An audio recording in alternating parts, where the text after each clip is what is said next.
الحمد للہ وحدہ والصلاة والسلام علی من لا نبی بعدہ اما بعد فاعوذ باللہ من الشیطان الرجیم بسم اللہ الرحمن الرحیم وأوحينا إلى أم موسى أن أرضعيه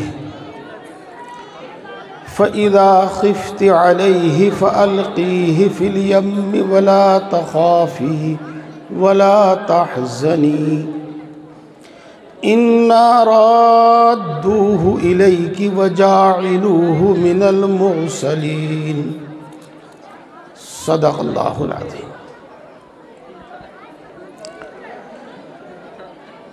محترم بزرگوں اور دوستوں اور پیاری ماؤں بہنوں، مدارس میں جو اجلاس ہوتے ہیں ان کی ایک غرض نہیں، ان کا ایک مقصد نہیں بلکہ کئی مقصد ہوتے ہیں، اور وہ سب مقصد بڑے عمدہ بہت اچھے ہیں۔ ان میں سے ایک مقصد تو یہ ہوتا ہے کہ عوام کو دین کی بات پہنچے، ان کو دین کی بات سننے کا موقع میسر آوے، عورتوں کو بھی مردوں کو بھی سب کو یہ موقع میسر آوے۔ جلسے کی برکت سے، مدرسے کی برکت سے ماشاءاللہ بڑے بڑے علماء اللہ والے تشریف لاتے ہیں، اور خود وہ آپ کی بستی میں آ کر، آپ کے گاؤں میں آ کر آپ کو دین کی باتیں بتاتے ہیں۔ اس کی ایک غرض یہ بھی ہوتی ہے کہ ہمیں اپنے بچوں کو پڑھانے کا، دینی تعلیم دلانے کا شوق پیدا ہو۔ اس کی ایک غرض یہ بھی ہوتی ہے کہ مدرسے کی کارگزاری آپ کے سامنے آئے، یہ بھی آئے کہ آپ نے مدرسے کو کیا دیا، یہ بھی آپ کے سامنے آوے کہ مدرسے نے آپ کو کیا دیا۔ لہذا کسی بھی موضوع پر بات ہو، ہمیں پوری توجہ، پورے دھیان سے بات سننی چاہیے۔ بعض اوقات ہمیں یوں کہا جاتا ہے کہ مستورات میں خطاب ہوگا، مستورات بھی جلسے میں شریک ہیں، ان کے متعلق بھی کچھ بات کہی جاوے، تو میں عرض کرتا ہوں کہ قرآن پاک کی جو باتیں ہیں، حدیث پاک کی جو باتیں ہیں، دین کی جو باتیں ہیں، وہی سب مردوں کے لیے ہیں اور وہی سب عورتوں کے لیے ہیں۔ اگرچہ خطاب مردوں سے کیا جاتا ہے لیکن بات سب کے لیے ہوتی ہے۔ میری پیاری ماؤں بہنوں میں سے بولنے کی، شور کی آواز کچھ زیادہ آ رہی ہے، میں ان سے عرض کرتا ہوں کہ میں پہلے آپ ہی سے مخاطب ہوں، آپ میری بات سنیں۔ یہ بات اگرچہ عورتوں سے خطاب کر کے کہی جا رہی ہے لیکن اس کا نفع جتنا ان کو اتنا ہی مردوں کو بھی۔ محترم بزرگوں اور دوستوں اور پیاری ماؤں بہنوں، اللہ کے دین کی نصرت بہت بڑا، بہت مقبول عمل ہے۔ ہم سب کو یاد ہے، ہم نے بار بار سنا ہوگا کہ ہمارے نبی، پیارے نبی، لاڈلے نبی، آخری نبی حضرت محمد مصطفیٰ صلی اللہ علیہ وسلم نبوت ملنے سے پہلے ہی غار حرا میں جا کر اللہ کی عبادت کیا کرتے تھے، اور اپنے ساتھ کھانے پینے کا سامان لے جایا کرتے تھے، لیکن بعض مرتبہ واپسی میں اتنی تاخیر ہوتی تھی کہ حضرت خدیجہ رضی اللہ تعالی عنہ یہ سوچنے لگتی تھی کہ کھانا پینا تو ختم ہو گیا ہوگا، مجھے وہاں پر کھانے کا سامان اور پانی وغیرہ پہنچانا چاہیے۔ تو راستہ بھی لمبا اور اس کے ساتھ ساتھ غار حرا میں اوپر چڑھنا وہ بھی بہت دشوار گزار راستہ۔ میرے خیال سے اس کی آواز بہت زیادہ ہو رہی ہے، بہت زیادہ آواز ہو رہی ہے، کچھ سمجھ میں نہیں آ رہا ہوگا سننے والوں کے، دھیان اس کی طرف دھیان دیجئے۔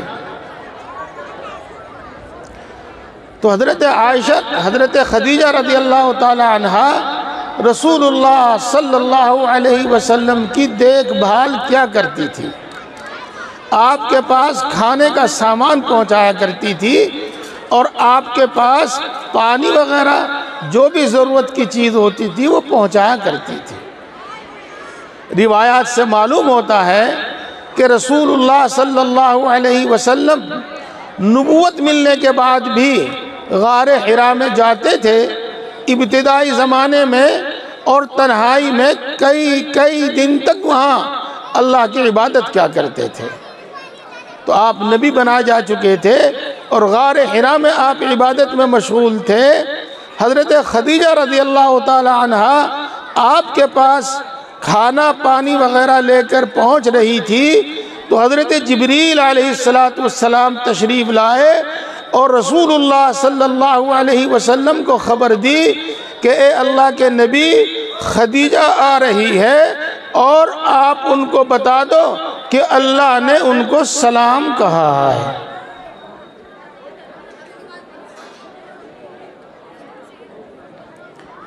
محترم بزرگوں اور دوستو، ہمارے لیے بھی اس میں نصیحت اور عبرت ہے، یہ نہیں کہ صرف عورتوں ہی کے لیے نصیحت اور عبرت ہے۔ عورتیں بھی اللہ کی اطاعت کر کے، اللہ کی عبادت کر کے بہت اونچا مقام حاصل کر سکتی ہیں، بہت اونچا مقام حاصل کر سکتی ہیں۔ اس سے اونچا اور مقام کیا ہوگا کہ اللہ کا سلام آتا ہے۔ ایک بات دوسری اور میں آپ کو اسی طرح کی بتاتا ہوں۔ امہات المؤمنین، مسلمانوں کی مائیں، ان میں ایک حضرت حفصہ رضی اللہ تعالی عنہا بھی ہیں۔ یہ حضرت عمر رضی اللہ تعالی عنہ کی بیٹی ہیں۔ ذرا کچھ دماغ تیز تھا، طبیعت میں کچھ تیزی تھی، تو یہ رسول اللہ صلی اللہ علیہ وسلم کے سامنے کچھ زیادہ بول جاتی تھی، زیادہ بول جاتی تھی۔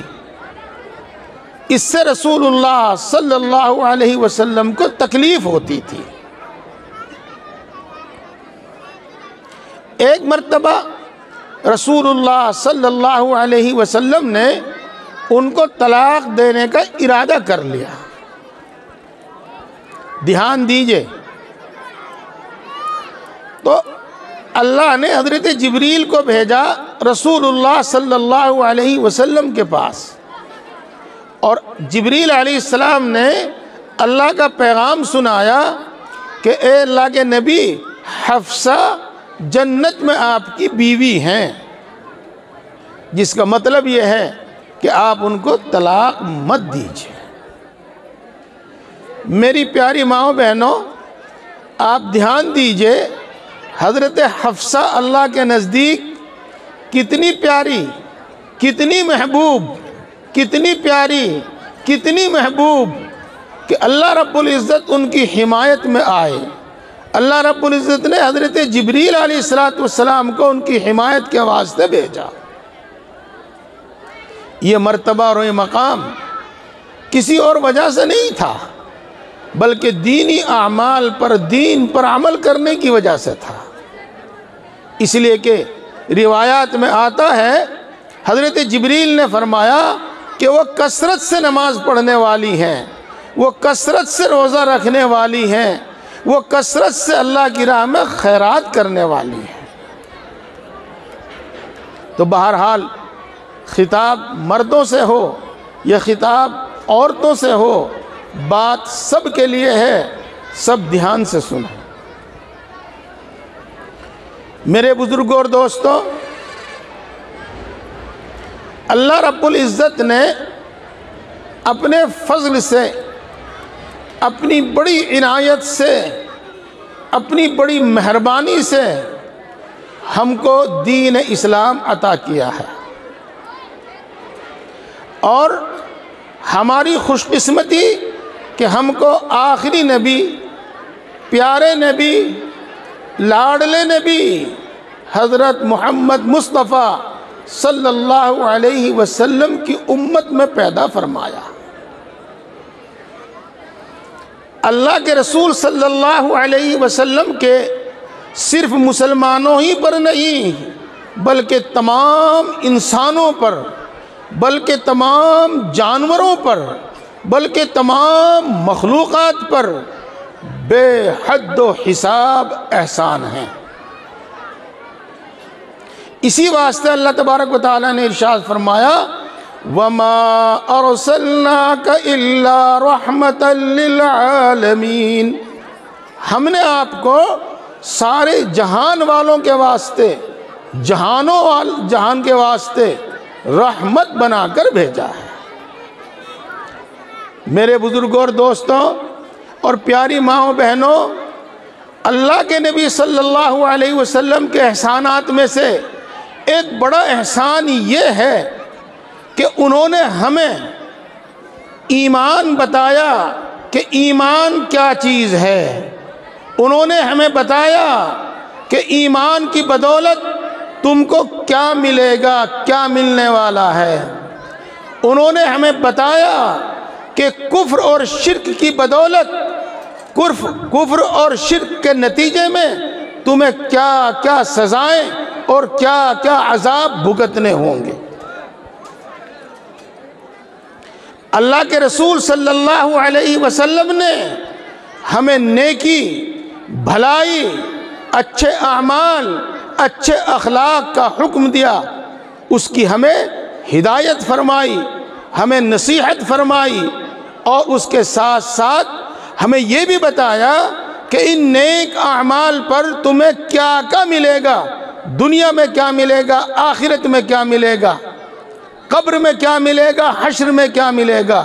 یہ سب باتیں اللہ کے رسول صلی اللہ علیہ وسلم نے ہمیں بتائی تاکہ ہم ایمان پر ثابت قدم رہیں، تاکہ ہم ایمانی صفات پر ثابت قدم رہیں، تاکہ ہم ایمانی اعمال پر ثابت قدم رہیں۔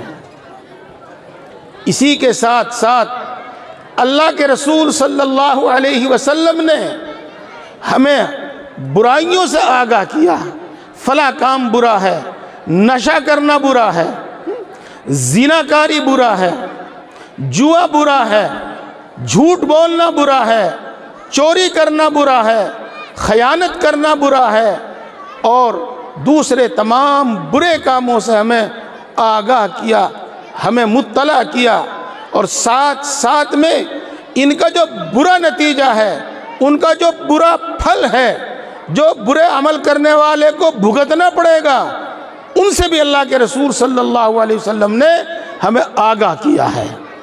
اور اللہ رب العزت نے ہمارے نبی صلی اللہ علیہ وسلم کے فرائض میں سے، آپ کی ذمہ داریوں میں سے ایک ذمہ داری یہ بھی بتائی ہے۔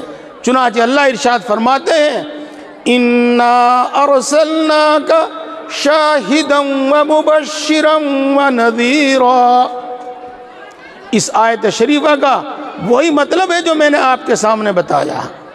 اب میں آپ کو ایک دوسری بات کی طرف متوجہ کرنا چاہتا ہوں۔ میرے دوستوں اور میری پیاری ماؤں بہنوں، ایمان پر اللہ نے جو وعدے کیے ہیں وہ تمام وعدے سچے ہیں، اور کفر اور شرک پر اللہ نے جو سزائیں مقرر کی ہیں، اگر اللہ معاف نہ کرے وہ بھی بھگتنی پڑیں گی، بھگتنی پڑیں گی، بھگتنی پڑیں گی۔ کوئی صورت نہیں ہے کہ معاف کرا دے، کوئی کسی کی سفارش معاف کرا دے، کوئی فدیہ رشوت معاف کرا دے، کچھ نہیں معاف کرا سکتا۔ اس لیے میں آپ کے سامنے ایک دو واقعات سناتا ہوں، ذرا آپ دھیان سے سنیں، اور ان واقعات سے پہلے میں جو بولتا ہوں ذرا آپ بھی بلند آواز سے بولیں، اللہ سچا کہو، اللہ کا رسول سچا، اللہ اور اس کے رسول کی ہر بات سچی، اللہ اور اس کے رسول کا ہر وعدہ سچا۔ جو میں نے ابھی آپ کے سامنے عرض کیا میں پھر دوبارہ کہتا ہوں، اللہ نے ایمان پر، نیک اعمال پر جو وعدے کیے ہیں، چاہے وہ وعدے دنیا میں پورے ہونے والے ہوں یا وہ وعدے آخرت میں پورے ہونے والے ہوں، ہر وعدہ سچا، ہر وعدہ پورا ہو کر رہے گا۔ اور اللہ نے کفر پر، شرک پر، گناہوں پر جو سزائیں اور عذاب مقرر کیے ہیں، اگر بندہ توبہ نہ کرے اور اللہ معاف نہ کرے تو وہ سزائیں اور وہ عذاب بھگتنے پڑیں گے، کوئی صورت نہیں ہے بچنے کی۔ اللہ نے قرآن پاک کی آیتوں میں ہر صورت کو، ہر امکان کو مسترد کر دیا ہے۔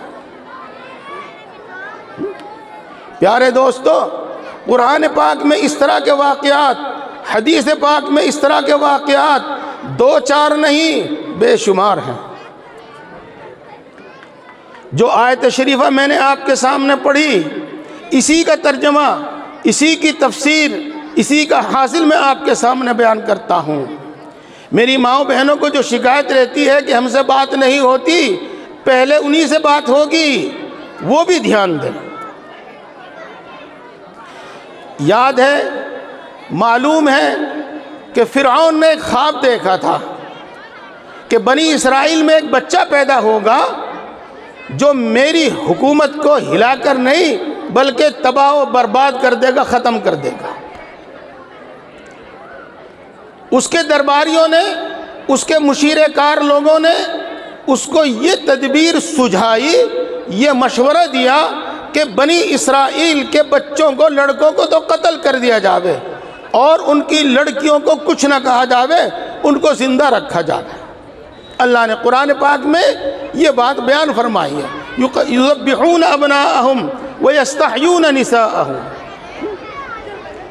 کچھ دنوں کے بعد انہیں یہ خطرہ محسوس ہوا کہ اگر لڑکوں کو قتل کرنے کا یہی سلسلہ چلتا رہا تو بنی اسرائیل کی نسل ہی ختم ہو جاوے گی، پھر ہمارے خدمت گزار، ہمارے کیا کہتے ہیں بگاڑ کرنے والے، ہماری خدمت کرنے والے کہاں سے آئیں گے؟ تو انہوں نے اس میں تھوڑی سی ترمیم کی اور یہ کہا کہ 1 سال بچے قتل کیے جاویں اور 1 سال قتل نہ کیے جاویں۔ جو سال بچوں کے قتل نہ ہونے کا تھا تو اس سال میں حضرت ہارون علیہ السلام پیدا ہوئے، اور جو سال بچوں کے قتل ہونے کا تھا اس سال میں حضرت موسیٰ علیہ السلام پیدا ہوئے۔ میری پیاری ماں بہنوں، آپ جانتی ہیں اولاد سے کتنی محبت ہوتی ہے۔ میرے دوستو، آپ جانتے ہیں کہ اولاد سے کتنی محبت ہوتی ہے۔ یہ نہیں کہ صرف ماں ہی کو محبت ہوتی ہے، نہیں، باپ کو بھی محبت ہوتی ہے۔ صرف ماں باپ ہی کو نہیں، بہن بھائیوں کو بھی محبت ہوتی ہے، چچا تایا کو بھی محبت ہوتی ہے، دادا پردادا کو بھی ہوتی ہے۔ اس سے ہر شخص واقف ہے کتنی محبت ہوتی ہے۔ تو موسیٰ علیہ السلام کی ماں کو ڈر ستانے لگا، نامعلوم حکومت کے کارندے کب آویں اور میرے بچے کو میری گود سے چھین کر میری آنکھوں کے سامنے قتل کر دے۔ تو اللہ تبارک و تعالیٰ نے اس آیت شریفہ میں یہ ارشاد فرمایا، وَأَوْحَيْنَا إِلَىٰ أُمِّ مُوسَىٰ أَنْ أَرْضِعِيهِ۔ ہم نے موسیٰ کی ماں کے دل میں یہ بات ڈالی کہ تو اپنے بچے کو دودھ پلاتی رہو۔ فَإِذَا خِفْتِ عَلَيْهِ فَأَلْقِيهِ فِي الْيَمِّ، اور جب تجھ کو اس کی جان کا خطرہ محسوس ہو تو تو اس کو دریا میں ڈال دینا، بلا کسی خوف کے، ولا تخافی، بلا کسی ڈر کے، بلا کسی غم کے، تو اس کو دریا میں ڈال دینا۔ اِنَّا رَادُّوهُ إِلَيْكَ، ہم وعدہ کرتے ہیں کہ تیرا بچہ تیرے پاس واپس بھیج دیں گے۔ میرے دوستو، جب حضرت موسیٰ علیہ السلام کی ماں کو اس طرح کا خطرہ محسوس ہوا تو انہوں نے اپنے بچے کو ایک صندوق میں رکھ کے دریا میں ڈال دیا۔ میں پہلے اپنے دوستوں سے، اپنے بھائیوں سے، اپنے بزرگوں سے، اپنی پیاری ماؤں بہنوں سے ایک بات کی طرف توجہ کرنے کی گزارش کرتا ہوں۔ اللہ کی باتوں پر یقین، ایسا یقین، ایسا یقین جیسے آنکھوں دیکھی بات کا، آنکھوں دیکھے واقعے کا یقین ہوتا ہے، ایسا یقین ہونا چاہیے۔ اللہ کی باتوں پر، اللہ کے رسول صلی اللہ علیہ وسلم کی باتوں پر ایسا یقین، ایسا یقین کہ زندگی پر کبھی کوئی شک و شبہ پیش نہ آوے۔ جس کو شک و شبہ پیش آوے وہ اپنے ایمان کی خیر مناوے۔ انما المؤمنون الذین آمنوا باللہ ورسولہ ثم لم یرتابوا، جو مومن تو وہ ہیں جو اللہ اور اس کے رسول پر ایمان لاوے اور پھر اللہ اور اس کے رسول کی کسی بات میں کوئی شک و شبہ اس کو نہ ہو۔ ایسا یقین جیسے آنکھوں دیکھی چیز کا یقین ہوتا ہے، اور ایسا یقین جیسے اپنی آنکھ سے دیکھ کر پھر اس میں کوئی شک و شبہ نہیں ہوتا، ایسا یقین۔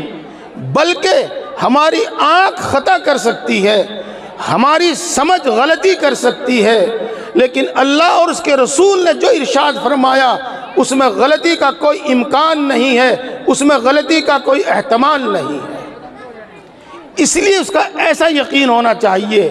اسی یقین کی بنیاد پر حضرت موسیٰ علیہ السلام کی ماں نے بے فکر اپنے بچے کو دریا میں ڈال دیا، اللہ کے حکم کے مطابق، اللہ کے حکم کے مطابق۔ پیارے بھائیوں اور پیاری بہنوں، اور سنو، اگر ہم صرف اپنی پسند کے دین پر عمل کریں گے تو ہم اللہ کے فرمانبردار نہیں بن سکتے۔ ہم صرف اپنی سمجھ کے دین پر عمل کریں گے تو اللہ کے فرمانبردار نہیں بن سکتے، متقی اور پرہیزگار نہیں بن سکتے، مومن کامل نہیں بن سکتے، بلکہ اللہ اور اس کے رسول کی ہر بات ماننی ہوگی، ہر حکم ماننا ہوگا، ہر بات ماننی ہوگی۔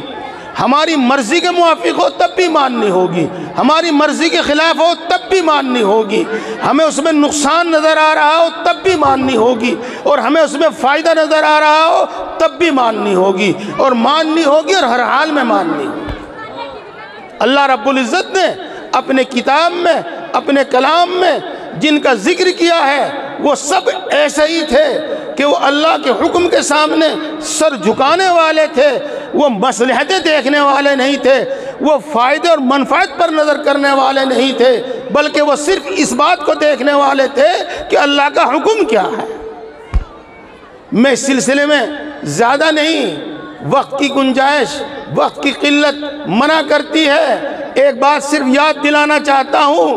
حضرت ابراہیم علیہ السلام کو خواب میں حکم ہوتا ہے، اور خواب ہی میں ہوتا ہے کہ بیٹے کو قربان کر دو، تو حضرت ابراہیم علیہ السلام نے آگے دیکھا تھا نہ پیچھے دیکھا تھا، کچھ نہیں دیکھا تھا، یہ بھی نہیں دیکھا تھا کہ میرا ایک ہی بیٹا ہے، میری نسل ختم ہو جاوے گی، کچھ نہیں دیکھا تھا، یہ بھی نہیں دیکھا تھا کہ 80-87 سال کی عمر میں رو رو کر اللہ سے میں نے یہ بیٹا مانگا ہے، اور آج اسی کی قربانی کا، اسی کو ذبح کرنے کا حکم ہو رہا ہے، یہ بھی نہیں دیکھا تھا، بلکہ اللہ کے حکم پر لبیک کہتے ہوئے اپنے بیٹے کو ذبح کرنے کے واسطے جو وہ کر سکتے تھے اس میں کوئی کسر نہیں چھوڑی۔ اسی طرح حضرت موسیٰ علیہ السلام کی ماں نے حضرت موسیٰ علیہ السلام کو دریا میں ڈال دیا۔ میرے دوستو، واقعہ آگے بھی ہے، بڑا عبرت والا ہے، بڑی نصیحت والا ہے، بڑے یقین والا ہے۔ بڑے توکل کی صفت پیدا کرنے والا ہے۔ لیکن بس یہیں تک میں آپ کو یہاں اتنی بات بتانا چاہتا ہوں، اللہ سچا، کہو اللہ سچا، اللہ کا رسول سچا، اللہ اور اس کے رسول کی ہر بات سچی، اللہ اور اس کے رسول کا ہر وعدہ سچا۔ اللہ نے موسیٰ کی ماں سے وعدہ کیا کہ ہم تیرے بیٹے کو ایک دن تیرے پاس واپس بھیج دیں گے، تو اللہ نے دریا میں پھینکنے کے باوجود موسیٰ علیہ السلام کو ان کی ماں کے پاس واپس کیا۔ قرآن بتاتا ہے، حدیث بتاتی ہے، تاریخی ثبوت موجود ہیں، دستاویزی ثبوت موجود ہیں کہ موسیٰ علیہ السلام اپنی ماں کا دودھ پی کر پلے، موسیٰ علیہ السلام اپنی ماں کے گود میں پلے۔ اللہ سچا، اللہ کا رسول سچا، اللہ اور اس کے رسول کی ہر بات سچی، اللہ اور اس کے رسول کا ہر وعدہ سچا۔ میرے بزرگوں اور دوستو، اللہ کے نبی صلی اللہ علیہ وسلم 13 سال تک مکہ مکرمہ میں دعوت و تبلیغ کا کام کرتے رہے، لیکن مکے والوں نے اپنی بدنصیبی سے آپ کو اتنا تنگ کیا، اور نعوذ باللہ، اللہ کی پناہ، اللہ ایسی سوچ سے بھی ہم کو دور رکھے، سب کو دور رکھے، کہ رسول اللہ صلی اللہ علیہ وسلم کو قتل کرنے کا پورا منصوبہ تیار کر لیا، اور عملی طور پر کوئی کسر نہیں چھوڑی انہوں نے اپنے اس منصوبے کو انجام دینے میں۔ اللہ نے اپنے رسول صلی اللہ علیہ وسلم کی حفاظت فرمائی۔ اور میں آگے چلنے سے پہلے ایک بات اور عرض کر دوں، سب سے آپ بڑے دھیان سے سن رہے ہیں، لیکن میں پھر عرض کروں گا کہ دھیان دیں، اور میری مائیں بہنیں بھی دھیان دیں۔ یاد رکھیں، کوئی کتنا بھی تجربے کار ہو، کوئی کتنا بھی علم والا ہو، کوئی کتنی بھی سمجھ والا ہو، کام جب بنے گا اللہ کی نصرت سے بنے گا، اپنی کوششوں سے نہیں بنے گا، اپنے علم سے نہیں بنے گا، اپنے تجربے سے نہیں بنے گا، کام جب بھی بنے گا اللہ کی نصرت سے بنے گا۔ اللہ کے نبی صلی اللہ علیہ وسلم کو اللہ رب العزت نے مکے والوں کے اس نرغے سے بحفاظت نکالا، اور غار ثور میں آپ 3 دن تک چھپے رہے۔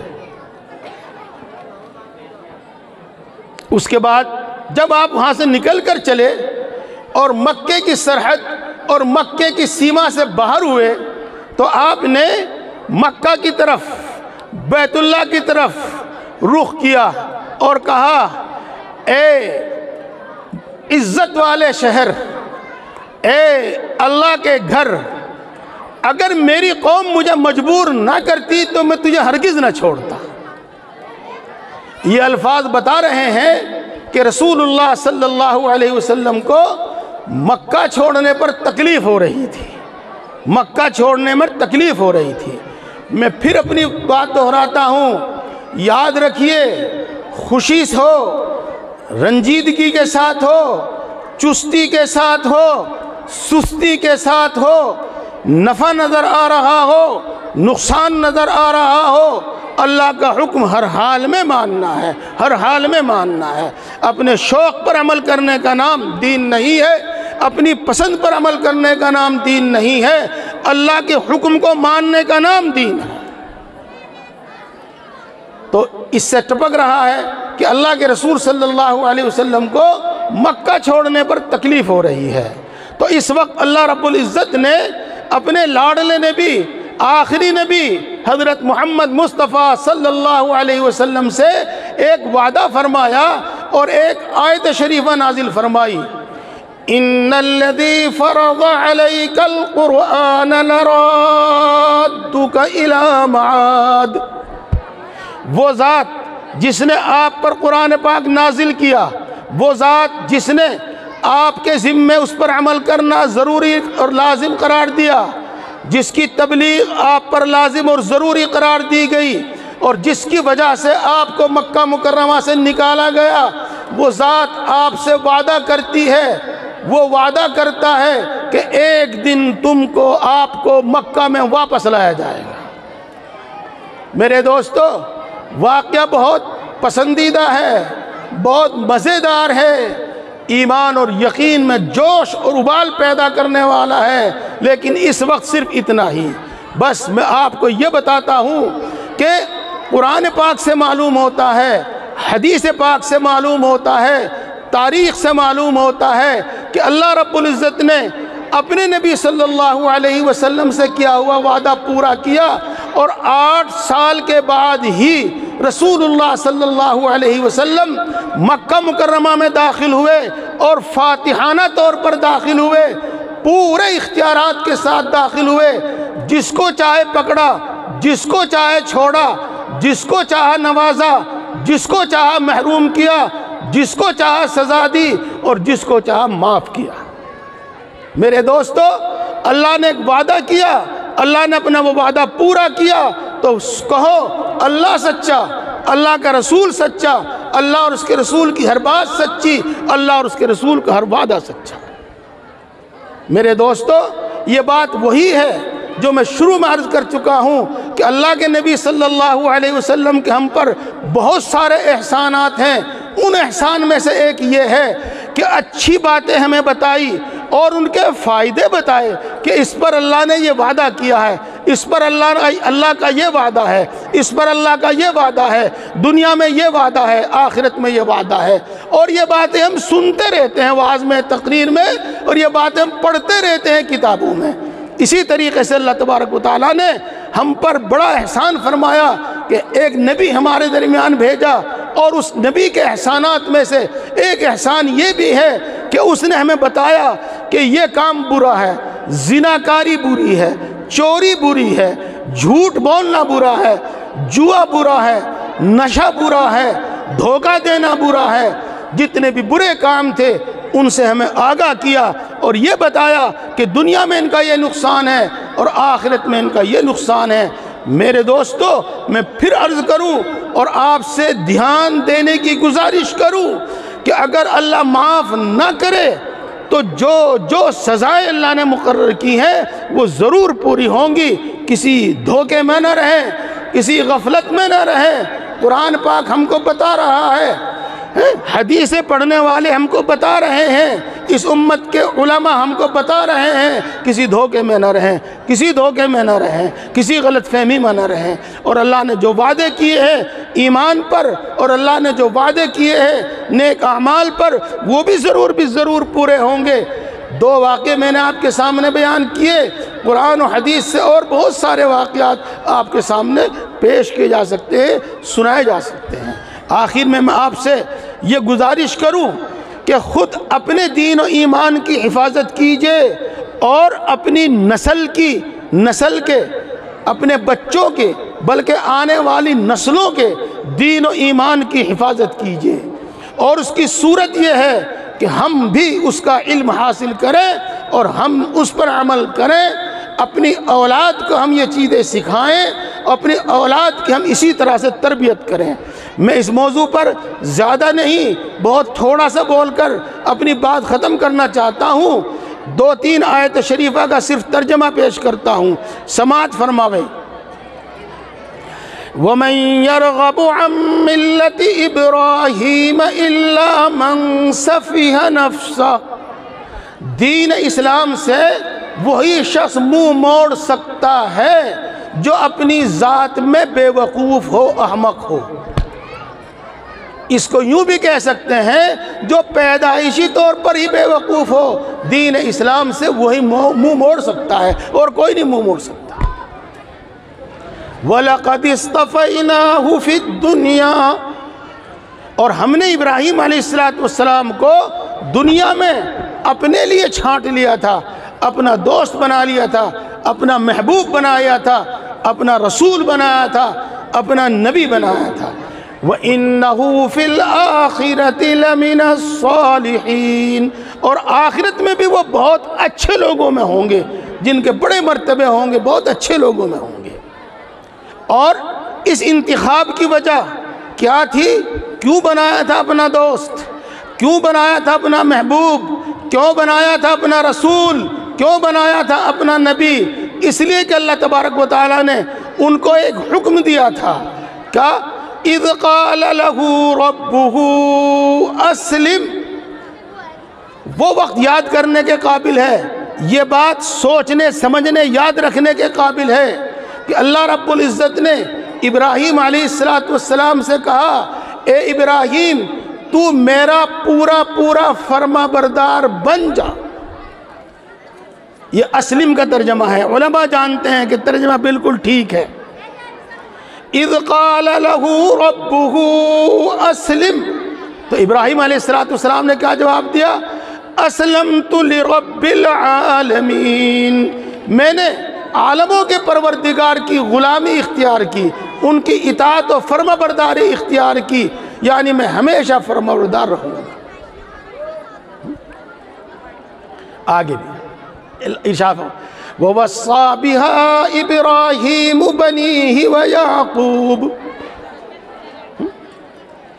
اور اللہ رب العزت نے ابراہیم علیہ السلام کو جو عطا کیا تھا، ایمان کی جو دولت عطا کی تھی، اللہ کی اطاعت اور فرما برداری کا جو جذبہ، جو مزاج عطا کیا تھا، اس کی وصیت انہوں نے اپنی اولاد کو بھی کی۔ اور حضرت ابراہیم علیہ السلام نے جس طرح اس کی وصیت اپنی اولاد کو کی، حضرت ابراہیم علیہ السلام کے پوتے حضرت یعقوب علیہ السلام نے بھی اپنی اولاد کو اس کی وصیت اور نصیحت کی۔ آگے کیا ہے؟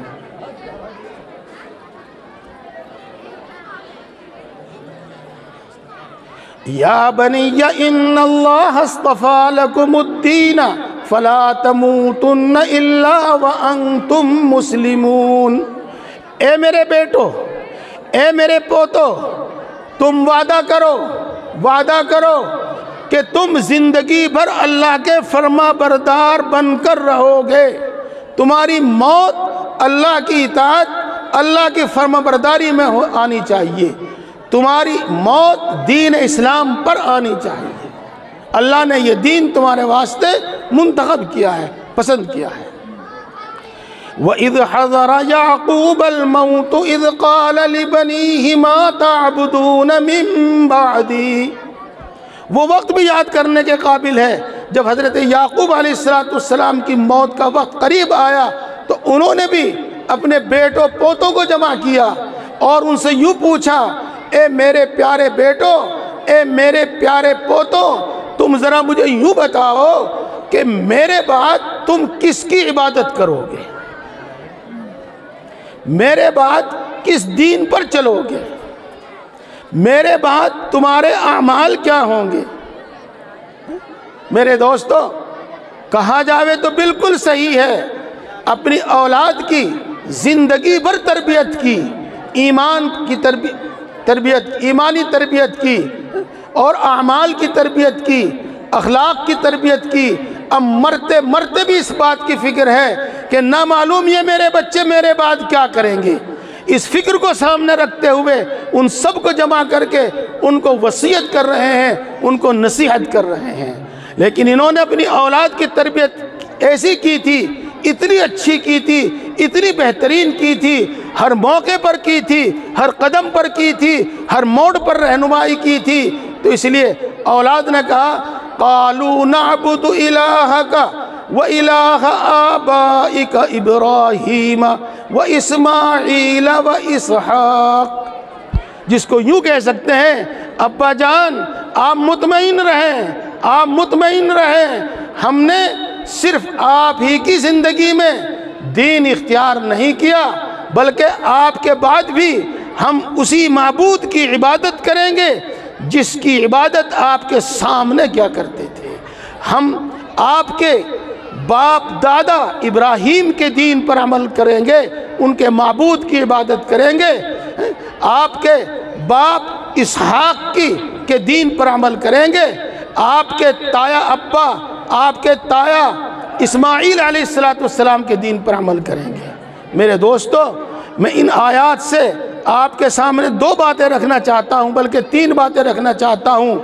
یہ کہ ایمان کی وہ کیفیت جو آپ سن رہے ہیں اور اعمال کی وہ کیفیت جو آپ سن رہے ہیں، یہ ایسے ہی نہیں پیدا ہو جاتی، اس کے لیے بڑے پاپل پیڑنے پڑتے ہیں، بڑی محنتیں کرنے پڑتے ہیں۔